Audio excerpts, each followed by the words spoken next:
everyone, and welcome to iReadit, bringing you your daily dose of the internet for Tuesday? Yeah, Tuesday, August 15th, 2017. I am Michael Schwan. And I am Kobe Boatwright. Please remember, everyone... Again. Please remember, everyone, you can help support our show by going to patreon.com/dailyinternet. In addition, we do go live on Facebook Monday through Thursday at 6 p.m. Alaska time. That's 7 p.m. on the West Coast and 10 p.m. in the East. Kobe, how are you doing today? I am doing pretty well. How are you, good sir? Let me quiet this real quick so I can post it. Okay, there we go. I am doing excellently. How are you, sir? I'm doing well, I suppose. I had a very interesting event happen at work today in which one of the... How would I want to describe this individual? One of the most powerful individuals when it comes to the media just sort of waltzed into my office. Oh, yeah, that casual moment when you're like 3 tiers above my power level. How are you? You're like, oh, hi, I know who you are. And they're like, yeah, so I'm upset for these reasons. And you're like, interesting. Okay. Oh, no, so not a good thing either that they're coming into your office. Yeah, luckily, like, what they were concerned and upset about ended up being not a problem at all, but it was still... Well, that's good at least. Yeah, it was still initially like, oh. Anyway, if you guys noticed, Kobe has come back today. Nathan was supposed to be back on the show today, but that is until at about noon. His phone didn't work anymore, and then he realized that he never paid his GCI bill, which means that his internet at his house also doesn't work, which means no show for him. 2 seconds of shame, and that still sucks, so. Yeah. He does intend to be back tomorrow because he did get paid yesterday, today, so he'll pay that, I guess. I don't know. That's what he told me. That's what I'm passing on to all of you. Michael can stop working me to the bone over here. I know. Slave. Good thing you're white. It's fine if white people are abusive to white people, right? I'm gonna just sip my coffee. You're just gonna sit in your coffee? Oh, I have water, although it's in a cup very similarly shaped as yours. What is yours from, Eskimo Joe's? I have no idea. Some person's face on the side, and it looks. It's from downtown Tulsa, so is Eskimo Joe's from there? I think there's an Eskimo Joe's there. I don't know. Like, for the longest time, that style of cup you could only get from Eskimo Joe's, and now, like, mine is from Rib Crib, but also, again, from Oklahoma. Yeah, I've seen one from a Rib... I saw one from the like, one of those hipster taco places that Tony and I went. They were one of those, you bring this cup, and it's $1 less each time. It's like, cool. I really love these cups, though. Like, these are, like, my favorite cups. Plastic, you don't have to worry about them, but they do their job. So they also have a wide base and they're good size, so they can hold a lot of drink. All that liquid which you need to fuel their muscles, or that soothe their throat from all that talking. So much words. I know. I just never shut up. It's the worst. I never do that. I have never been known to go on rants. I will not spiel for 10 minutes on some completely irrelevant subject that nobody else in the room cares about. What are you talking about? Definitely not. Definitely not.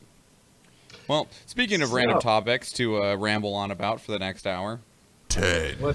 Plants have been hijacked to make polio vaccine in a breakthrough with the potential to transform vaccine manufacturing. Submitted by my Mavea to our Futurology. So what this is they have trained plants to grow the polio virus that looks like the polio virus on the outside but has none of the negative effects on the inside. So it's literally just a shell, a casing, a placebo that looks like polio that can train your body to fight polio with no possibility of harming you. So, my first impulse is to say, that's kind of creepy. Yeah, in a lot of ways. Like, I know that, on the one hand, it's really great, because we don't have to actually take polio and make it impotent. One of the things that this might be able to do is make vaccines even safer, so that the anti-vaxxers can continue to need to shut up about it. Well, and there's literally no risk with this, because it's not polio. It's just a cell, I guess, a little virus cell that looks like and acts like polio, but it doesn't actually do anything. Mm-hmm. It probably couldn't even reproduce if it wanted to. It can't. Well, then there we go. So, I mean, I wonder, does the article say anything about whether it speeds up essentially the production speeds of that, or is it just is it production speeds, is it safety, or is this we did this creepy Frankenstein shit because we can? So here's what they did: is they started the genetic code for the outer surface of the polio virus. Then they enhanced it by combining it with the material from viruses that normally will infect a plant. So a plant-based virus that won't hurt people, but affects plants.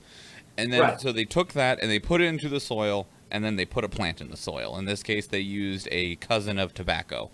And then the infection took hold in the plants. The plants then started making the virus-like particles, because that's how that virus for them worked, is, it works the same way it does in our body, is they would replicate it. And then after that, the infected leaves, they'd mix them with water, blend them up, and then extract the little materials out of it, and then go, oh, cool, I have fake polio. Sweet! What I always wanted in my inventory bag. Fake polio. And hey, given our games, we get into some weird things. You never know when what you're going to need is an inactive fake virus. Well, and the exciting things about this is that if it is applicable, now they've only tested it on animals, they're looking to begin testing on people very soon. But if they can replicate it with other things, they believe they can already replicate it with like the Zika virus as well as the bird flu. Sweet. I wonder if this will allow us, one obvious application here is there are certain viruses that I'm not a virologist, I don't know what I'm talking about, but I would assume that part of the problem with trying to develop some vaccines is the difficulty of actually both killing a virus or rendering it impotent and yet preserving enough of the shell for it to be the good target practice for your body. So maybe this will even enable us to do it with things that we just hadn't been able to before. Mm-hmm. Well, and every last development is great. Yep. Got to get that future technology. Got to get to that singularity, so we can live forever and stuff and things. Well, and the other nice thing here is the idea of that if this is something that is easy to do, is that we could potentially, it means that you'd be able to engineer, my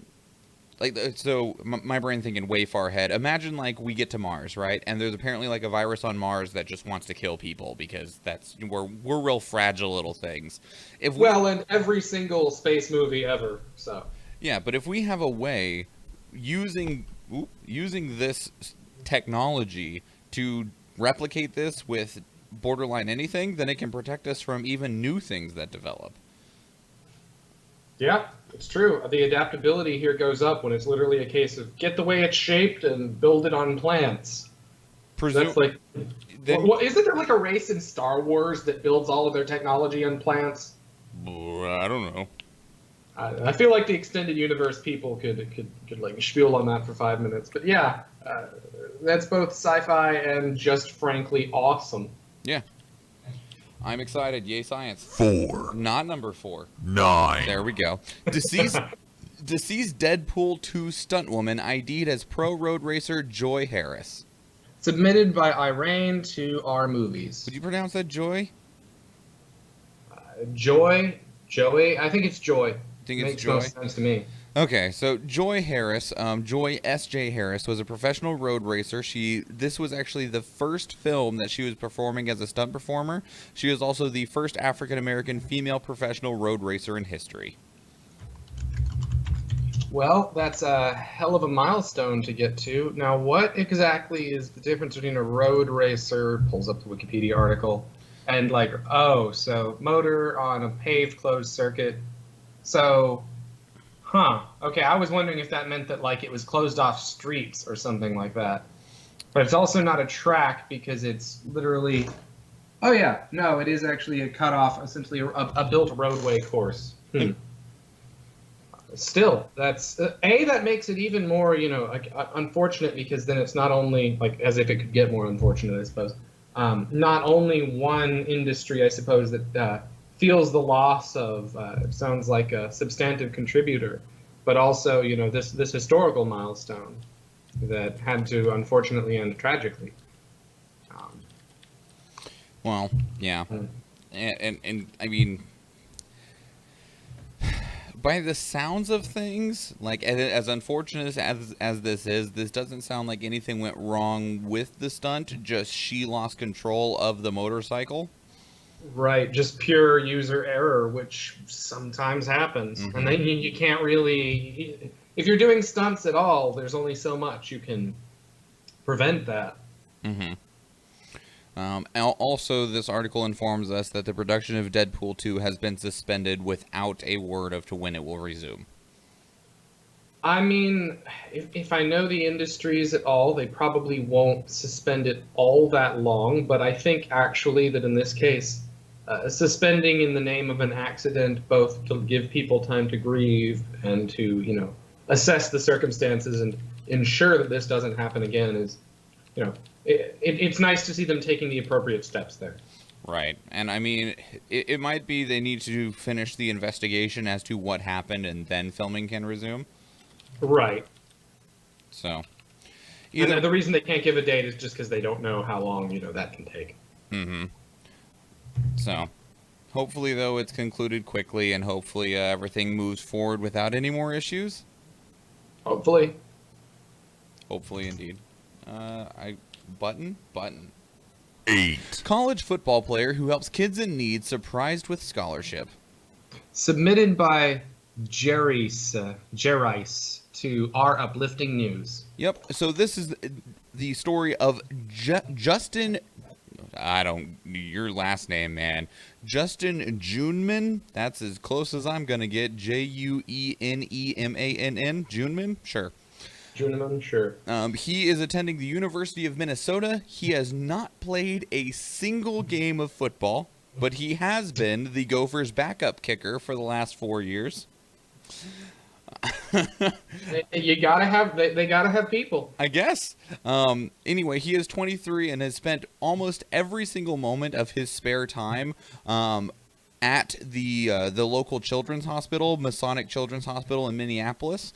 And in thanks for his service, his last season of school, they wrote season here. Season of school. Yeah, season of school. I'm assuming season of football that involves school or whatever. Either way, his last year of school is going to be on a full scholarship.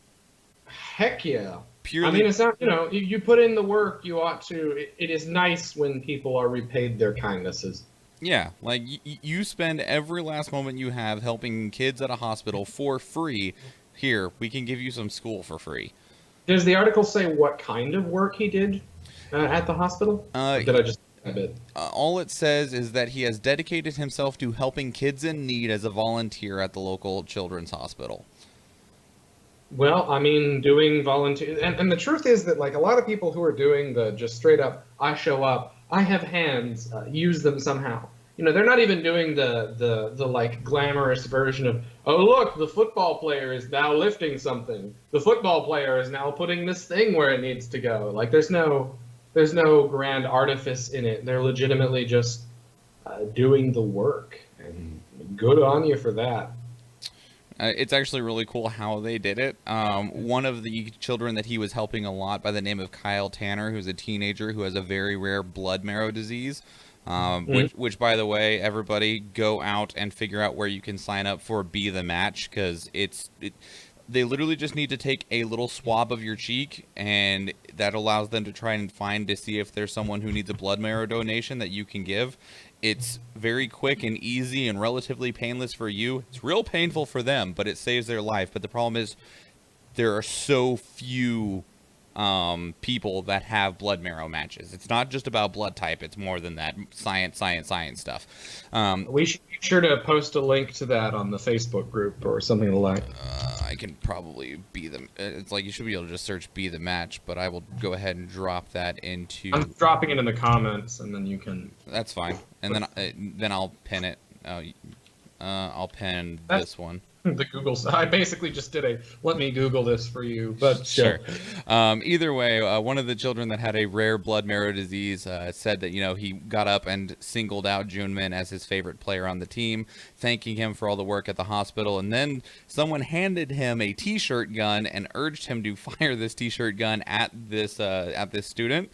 He shot this T-shirt. Who the student then opened it, and on the T-shirt it says, "Justin, congratulations, you have earned a free scholarship." That's a really cool way to do that too. So, heck yeah.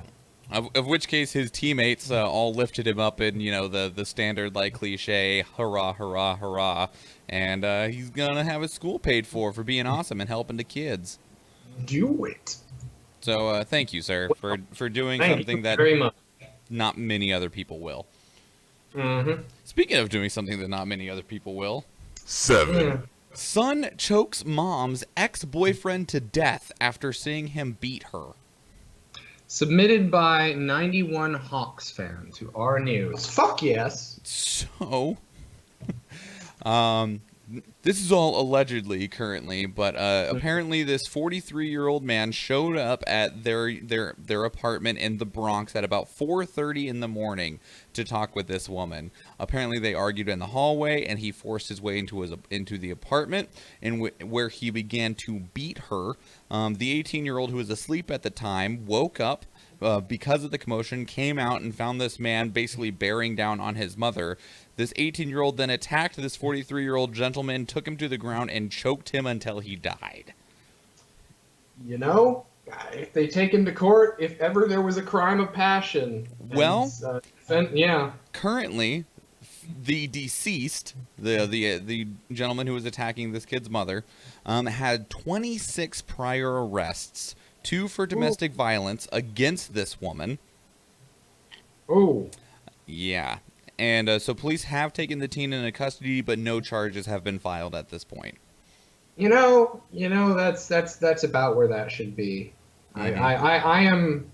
I am thoroughly against. I'm sort of a governmental pacifist in many ways. Let government enact as little violence as it has to do the governing job. But sometimes a person has to give a shit about what's theirs. And certainly, if you're not willing to defend your own mother, who are you going to defend? Right. So I don't expect anything will come down against the kid. This is pretty this is yeah. I have no words past that of good job, kid. Way to not freeze up. Yeah. Especially because by all accounts, this dude was apparently just a scum. Yeah, just kind of a terrible person. Nobody's losing sleep over this. It was in New York, Kirk. It was in the Bronx. He asked what state it was in. 6, Texas cops under fire after Dashcam reportedly shows an 11-minute search of a woman's vaginal area. Excuse me. Submitted by Calgary Flamer to our news.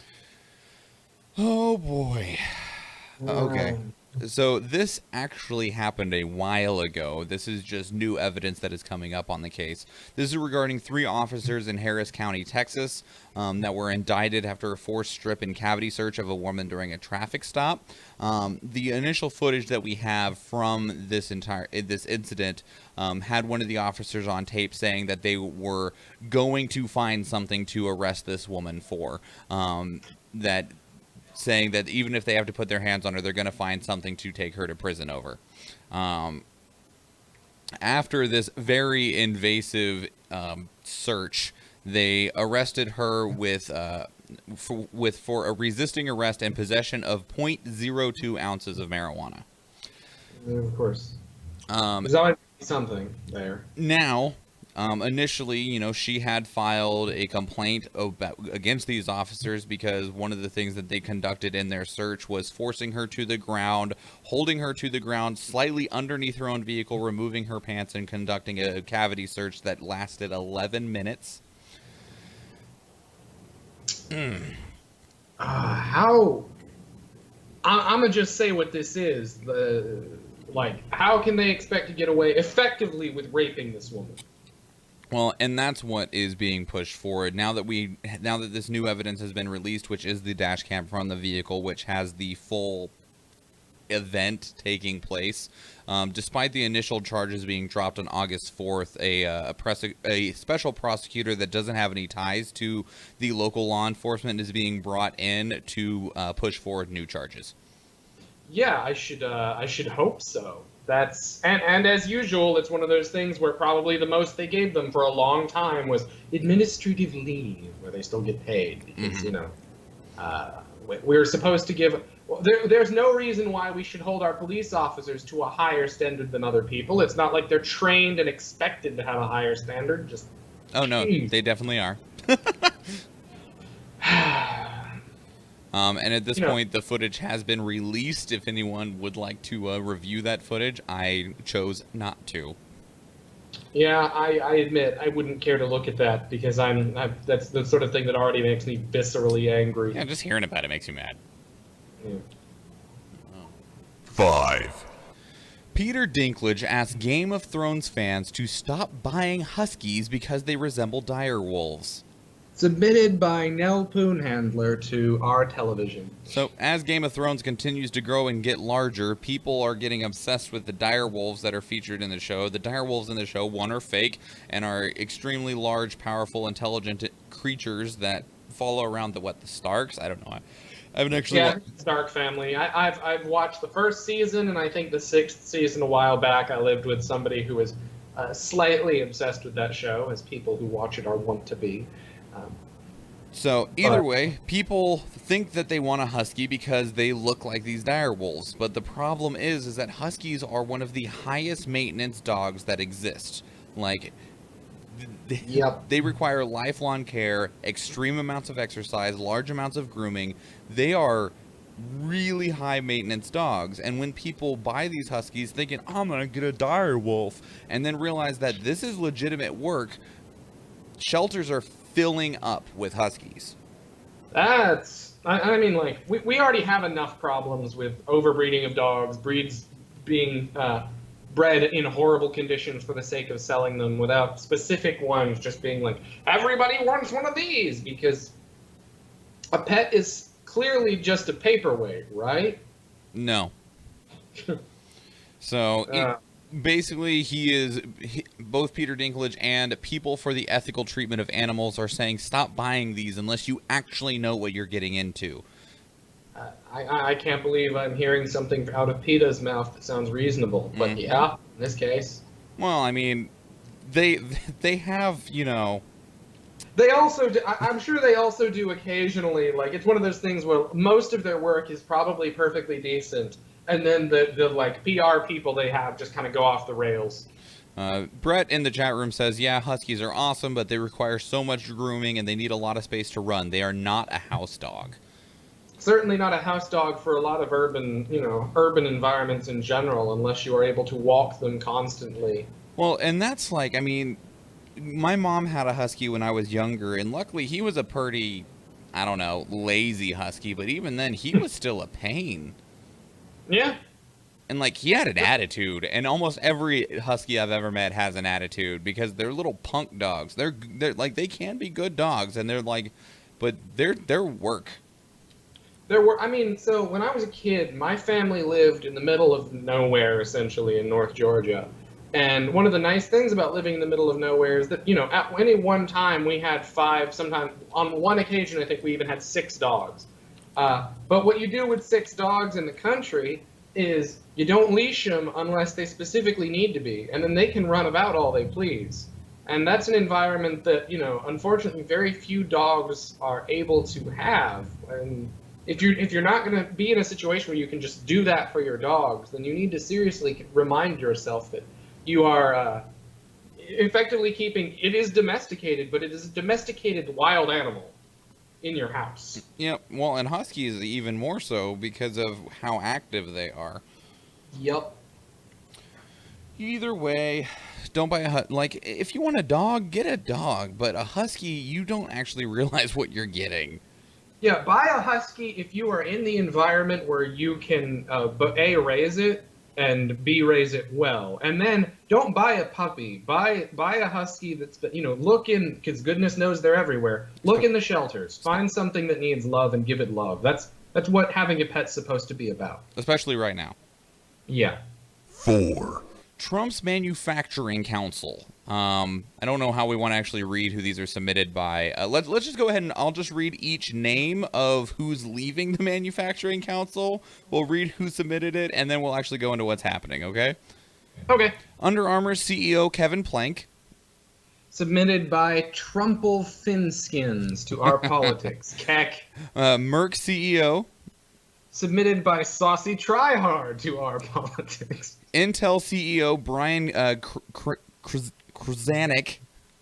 Krzanich, submitted by Jump Yossarian to our politics. And the head of Alliance for American Manufacturing, Scott Paul. It's submitted by Emilio Texteves to our politics. So the first one of these that left was the Merck CEO. He resigned from Trump's manufacturing council after his initial Charlottesville comments, which were the ones of, a lot of things happened on both sides. It was the both sides comment. After that, very soon after, Under Armour CEO Kevin Plank said that Under Armour was already taking a step out of what they wanted to, of what their initial goal was by having a political stance at all, by being a member of Trump's manufacturing council, and then the dominoes just keep going. Intel CEO Brian Krzanich, that's the best I can do, it immediately left right after Under Armour CEO left, and then shortly after Scott Paul left, and now Kirk in the chat room is saying that AFL-CIO is also leaving, due to the way that the Trump administration is handling things right now. And Trump is, in his public statement on Twitter, said, "That's fine, you can all leave, I don't care, I have lots of CEOs I will replace you with."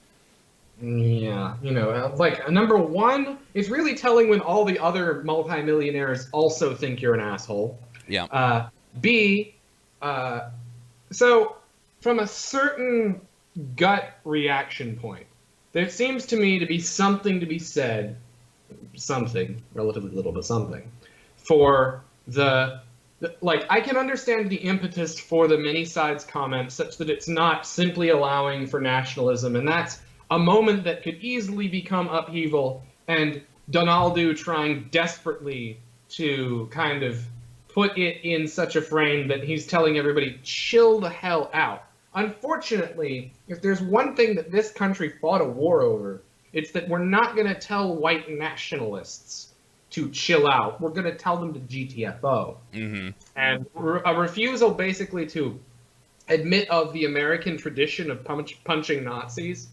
Even if a lot of people on the left and Antifa spin that to literally go out on the street, find anybody who's vaguely nationalistic and hit them and call them a Nazi. No, but this is the one place that we, in video games, there's a reason we use Nazi zombies. If you look at archetype structure, what you need is something that can be safely othered to treat as a demon. And there are two options in this case. One, that's why we've got so many zombie stories these days.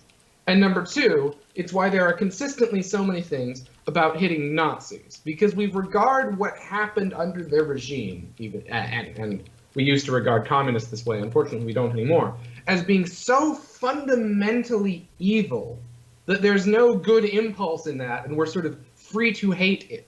Now, whatever the lack of nuance is present in that, one thing is certain. When you start trying to, when in any way you indicate that you're okay or you're not okay with people hating Nazis, you sound like you've said too much. That might be because you have.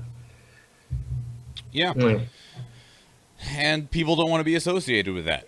Yeah, I mean, it's something to be said for, so there's a thing from Machiavelli where what he talks about is the good prince. And he says basically there are three kinds of good rulers. One, there's the ruler who knows how to rule by himself well enough. Thank you very much. Two, there's the ruler that doesn't know how to rule and doesn't know how to get help.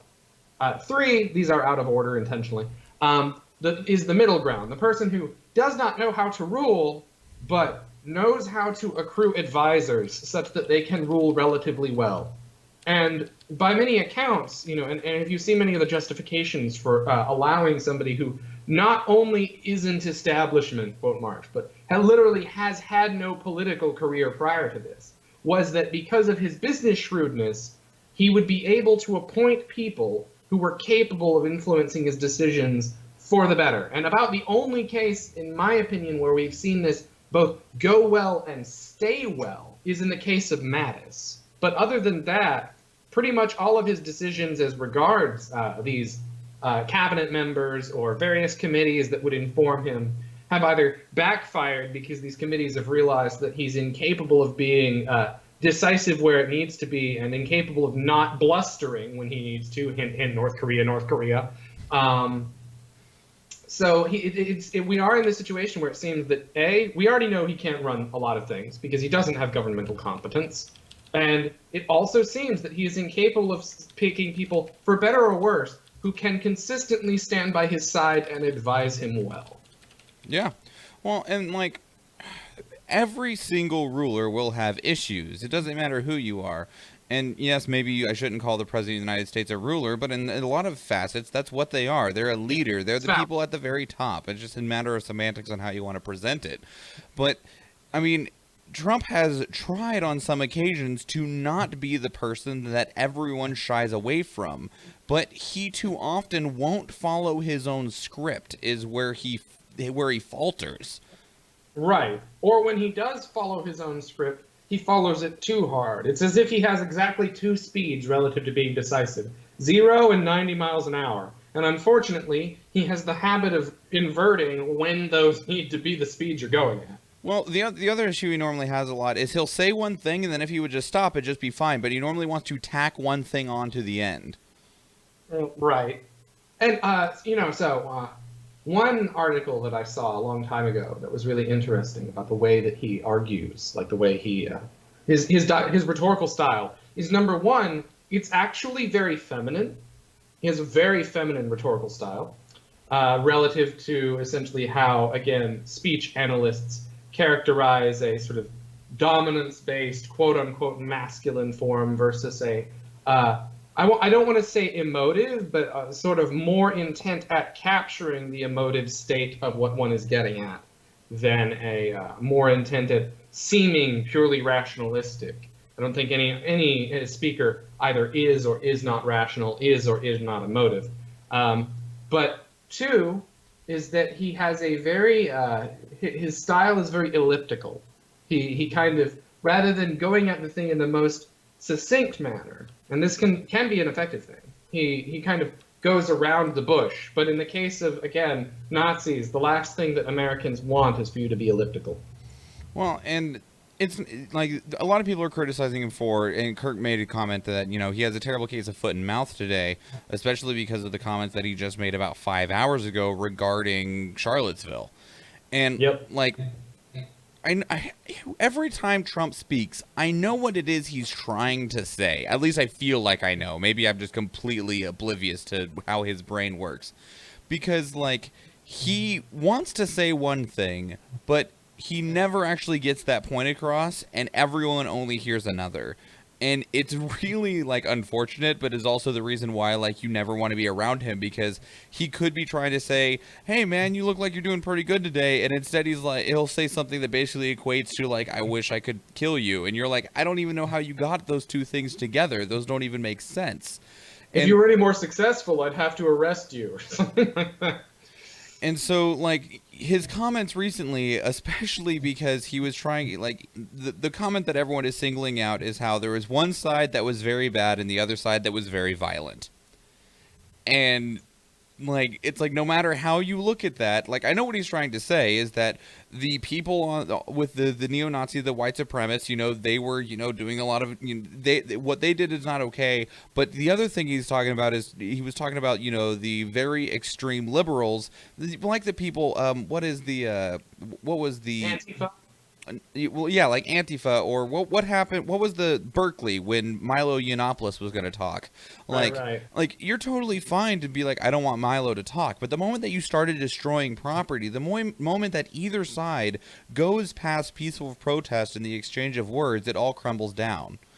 Well, and here's the other truth on a purely sort of public image related level, which is that while property damage not only can destroy lives, and it's generally a bad idea to wreck a whole city, it is simply the case that relative to symbolism and relative to sort of what people can get fired up about, it doesn't matter, unless you're a businessman, but then you're ignorant of this usually. It doesn't matter how much property damage. It doesn't matter if it's $2 million or 20. If your choice in terms of target to find disdain for or to hold as equivalent is people who cost us a lot of money versus people who killed someone, the latter is always going to win out in terms of being seen more readily as an enemy. Well, and the idea of, I think, there's always extremists and exceptions in every facet of life, but there's also the people that are aggressive out of anger and the people that are aggressive towards other people in anger. Yep. So, either way, let's go ahead and move on, even though it's not moving too far on, but it is. No, not really. It is technically moving on. Trump campaign emails show how aides repeated efforts to set up Russia meetings. Submitted by 71 Sisser to Our Politics. This is interesting, and so here's what it is that as part of the Russian investigation, a humongous amount of 20,000 pages of documents from the Trump campaign were turned over for the investigation. Now, of course, as soon as documents are made public, they quickly begin to spread because of all those dirty leakers in the White House and all of the dirty leakers. Swiss cheese. So, right 3 days after Donald Trump named his campaign foreign policy team in March of 2016, there was an email blast that was sent out that was titled "Meeting with Russian Leadership, dash, including Putin." Now, so everyone's like, we got him, right? It's like it happened. Here's the strange thing that, like, when I read through this, like, everyone is just hitting the, you can't deny it now button. Is that, so one person sent out this email, the advisor, whose name is George Papadopoulos. George Papadopoulos. He wanted to set up this meeting between the Trump campaign team and the Russian leadership to discuss U.S.-Russia ties under President Trump. Okay? Mm-hmm. Now, everyone that he sent it to either didn't respond or said no, including people telling him that isn't legal, that goes against X, Y, and Z, we can't do that. And so, like, yes, while someone did have the intention of setting up this meeting, there's also currently, what's currently been reviewed and released anyway, there doesn't seem to be any connection between this email and the meeting that happened with Donald Trump Jr. at Trump Tower with the Russian lawyer. Right. So go ahead. Yeah. I mean, on the one hand, one of the things that I think every American citizen, at the very least, kind of has a duty to at this point, and not to shit about fake news and yada yada, throwing out anything I don't like, but we all need to kind of become aggressively anti-spin and not just take up, every bad characterization of people we don't like as being true, even merely because we think it likely. And so in this case, which looks worse? For example, for the people on the right who don't think this has happened, or for people generally who don't think this has happened, the more that everyone is willing to jump the gun and call it the smoking gun, the more that people are like, you all just don't know. Like, the more ridiculous this seems, which means that the more ridiculous it seems in public opinion, then one way or another, however the investigation concludes, the more people are going to be mad because it's going to seem more and more like a farce. Well, and that's one of the problems that I have with most media organizations and POTUS Donald Trump. Like, I am no fan of Trump. I don't like him. I don't want him in the White House. I don't like really anything about him in any way, shape, or form. I didn't vote for him. Just a shitty person. Like, and I wouldn't. But the thing is that the media just continuously grabs at any little strand that they can try to grab onto that will make him look worse.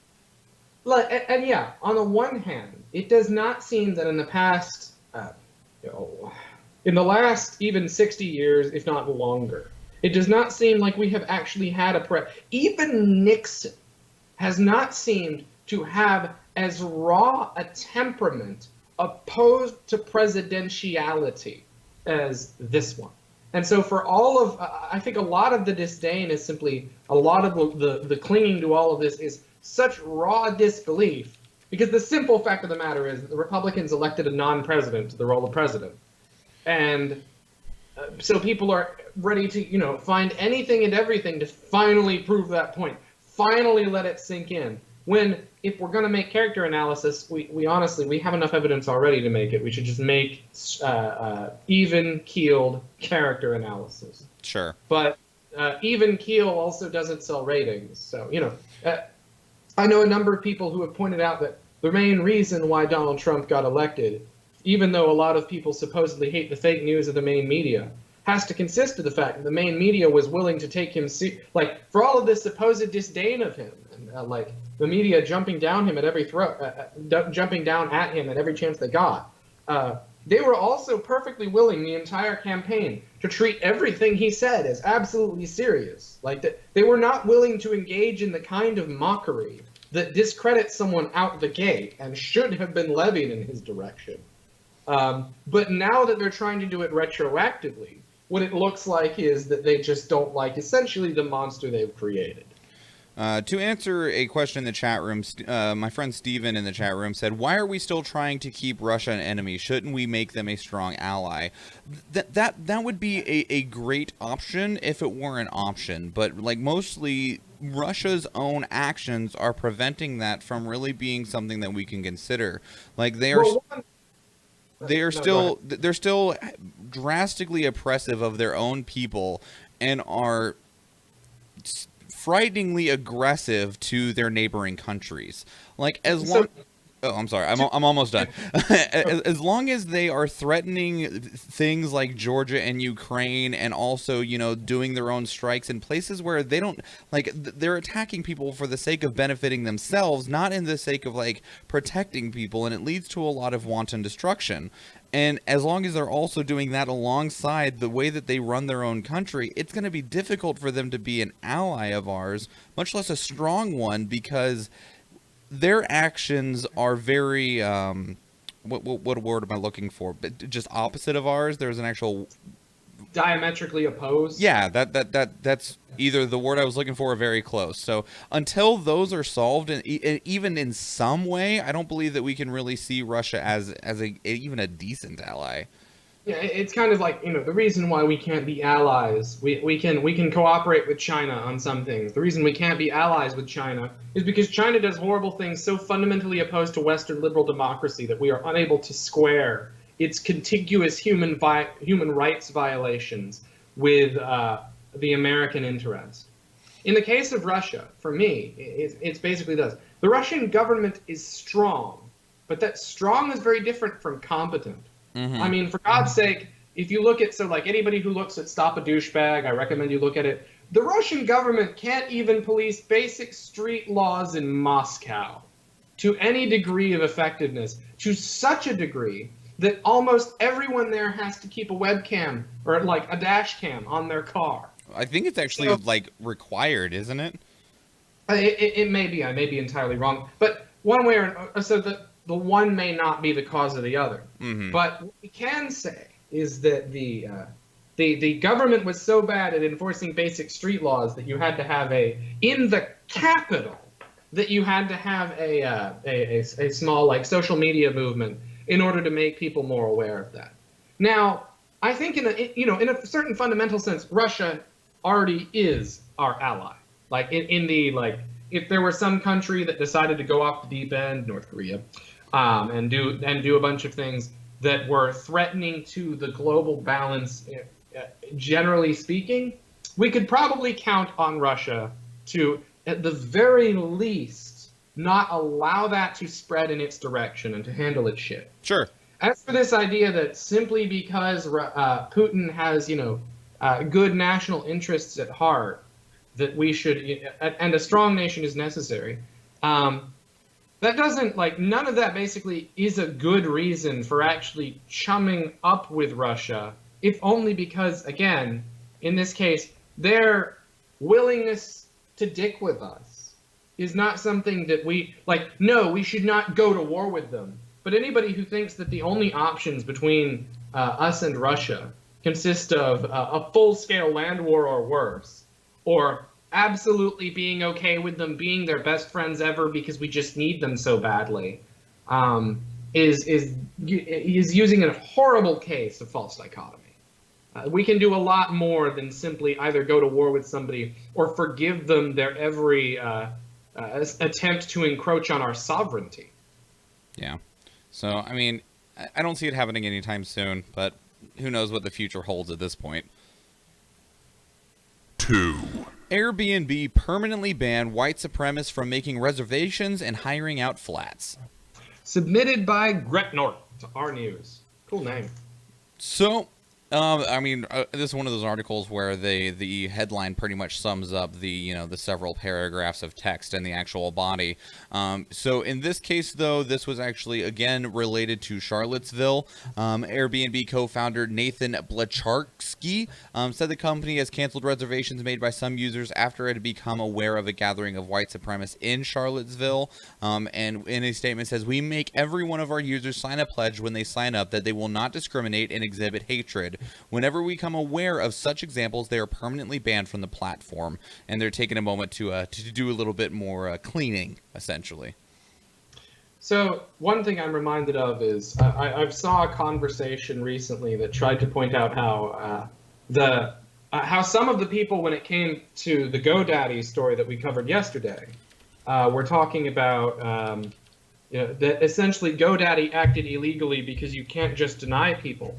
But in GoDaddy's case, and I expect also in Airbnb's case here, what most companies are doing these days, and I don't think this is entirely necessarily good practice or like good precedent, but it happens, is that most companies actually have really broad-reaching terms of service. And the reason they have broad-reaching terms of service, so they can whenever they feel like it, they can say no. Mm-hmm. So that it's technically perfectly within their legal grounds, and they don't have to justify it anymore other than saying, you violated this relative to what we thought, which is good enough for us. And in this case, it's another one of those, I'm perfectly okay with white supremacists not being able to get bed and breakfast. I can't lose any sleep over that. So, I mean, yeah, I mean, and here's the thing is that I also need to address, because, like, there was a big conversation in my local gamer group, because Discord, which if you don't know what Discord is, it's a service that it was originally for gamers to discuss things with one another, as well as like a voice chat service, and it's pretty much just grown into like a group chat type system.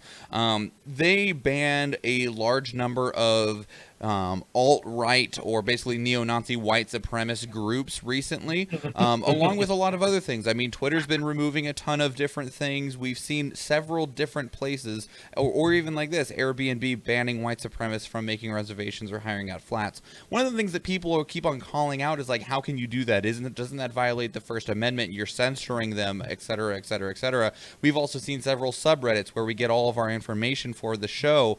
Several subreddits have been banned recently because of the sheer amount of hatred that is being poured out of them. And it's like, doesn't that violate First Amendment rights? No, it doesn't. Here's why. One, in this case, and with many of the others, almost all of these companies, as Kobe just said, have a terms of service that is very broad and reaching, and it basically says, if we feel that you need to be removed for reasons X, Y, or Z, we can. And almost all of them have something against hate speech or inciting violence. The other thing is, like, I noticed that people were talking, not today, but people were addressing things like what was going on with the Daily Stormer being kicked off GoDaddy, their registration being revoked from Google, is that if someone is on their personal property or is in a public location, yes, they can, for the most part, as long as freedom of speech does not cover hate speech, by the way, for those that don't understand that. I think, if I remember correctly, that's actually kind of, that's a wonky one. It's difficult to establish within pure, like, I'm not, in the end, I'm no fan of hate speech, but from a, so to speak, conservative interpretation of the Constitution, it's not entirely clear that the First Amendment doesn't cover hate speech. And I'll recognize that. But the idea is that if you're not in a public forum, if you're not in public or on your own personal property, it doesn't apply anymore. If you're on someone else's private property and they don't like what you're saying, you're not protected by the First Amendment.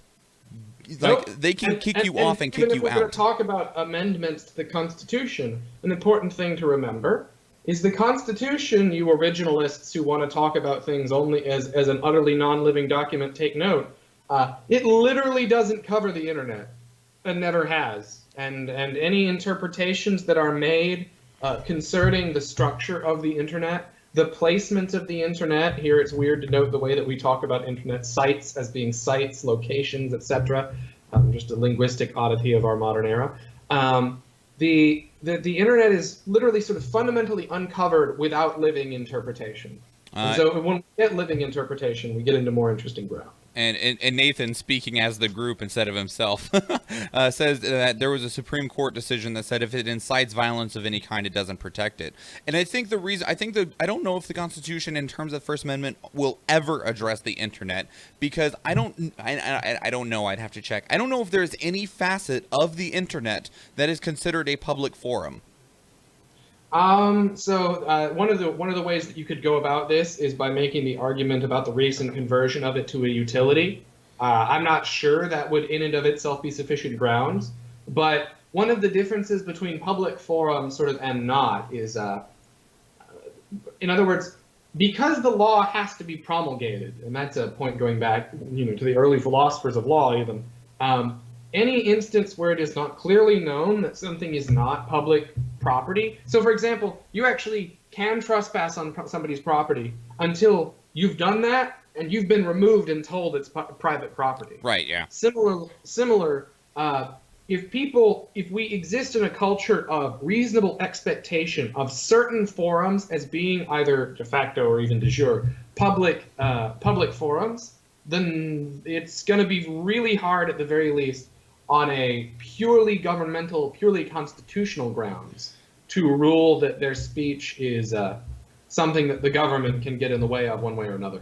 Well, I kind of equate like the internet to like a really big mall, and each website is like a private store. And like, yeah, you can walk into this store and, peruse around, presuming they don't have the door locked or, the web page blocked. But right. It's their store. It's their website. It's not public. It's a private website. And the mall itself is not public. Right. So, I mean, I don't know if there's anything that classifies as an actual public space for the First Amendment to apply on the internet, because every website is owned by somebody, except for like maybe state websites. Right. And at that point, what the kind of inversion that some people might take, or the kind of route some people might take, is to say, well, look, on the one hand, yes, this is technically government, not corporation. On the other hand, what they'll say is, well, shouldn't First Amendment rules be something that we generally aspire to? Like, even if on private grounds you technically can remove somebody, in terms of the decency of that. But to that, I would simply say anybody who thinks that morality and politics are the same thing is an idiot. So. Yeah. So, let's move on to our last topic, shall we? If I can get it to go. There we go. 1. South Korean President Moon Jae-in said that any military action against Kim Jong-un's regime requires his nation's approval and has vowed to prevent war at all costs. Submitted by Tragic Donut to Our World News. So, as tensions continue to rise with North Korea, the newly seated president, he just got elected last year, I believe, or early this year, Moon Jae-in had said, like, hey, we are the ones that have been at war with them for like 50 years. We're the ones that are right here. We are the ones that are most at risk if anything goes wrong. You will not attack them without us saying it's okay, because, like, the United States is not the ones at risk. We are. And there does not need to be war repeated on the Korean Peninsula. We live in a world and a day and age where things should be able to be solved diplomatically, so quit it. Well, on the one hand, there's a certain level on which that is entirely hot air. I don't like that it's hot air, but it is hot air. International law actually has no arbiter. Right. Even the UN technically doesn't exist as the arbiter of international law, because you can always just say, make me. Mm-hmm. On the other hand, if you're right next to the border, like, if you knew your neighbor was literally a psychopath, like the kind of psychopath that not only would attack you, but has, and you've only prevented them because another bigger, stronger guy from down the street was like, you do this again and I'll break your legs.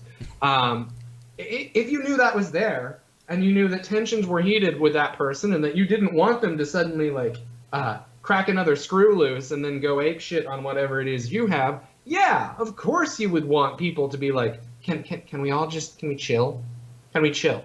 Of course, the bottom line here now is we Americans, for better or worse, one thing that Donald Trump exemplifies about the American spirit is our brashness. You do not threaten us with bombs in any kind of explicit way and expect us not to kind of whip our nuclear dick out. Walk softly and carry a big stick.